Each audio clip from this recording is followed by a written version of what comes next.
You like that move, putting Tua on IR? Absolutely. We got to give him some time, man. I agree. Give him some time to literally and figuratively clear his head. You have. I mean, and instead, could you imagine they're like, well, he passed concussion protocol. Yeah, he's back out there. Now, this you've week. heard him say the word is that he wants to keep playing. Yep. And I have heard that for him to make his injury guaranteed money, he's got to be told you can't play. Right. So if he goes, you know what, I've thought about it, I'm kind of cleared, but I just don't want to do it anymore. I've been told it's possible he doesn't get that injury guaranteed money. Give up to $120 million. So that's why you might be hearing he still wants to play, or he just still wants to play because he's a football player. I don't know what that situation is. We'll see that play out. So let's IR him. 4 games. Skylar Thompson going into Seattle. That's not an easy spot for him. But here's what Mike McDaniel had to say today about the latest news that broke on Tuesday about injured reserve for Tua. Did Tua try to fight you on it at all, or was this something that he was totally on board with? Well, I'd hope if he was fighting me, I'd be bruised up, because I'm just not that physically imposing. The great thing about IR is there's, for a month's time, there's no timelines.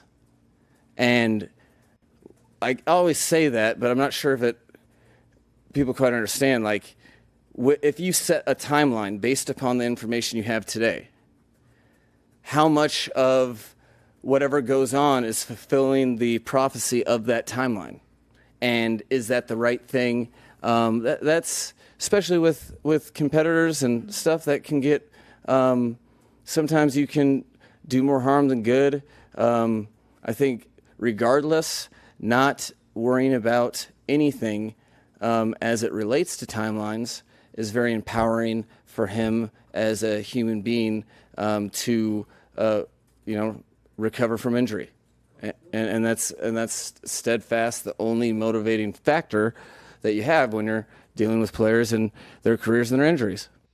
That makes total sense to me. I know for some that might be like, sounds like a bunch of, gobbledygook or whatever, but it makes sense that for a month, there's no timeline.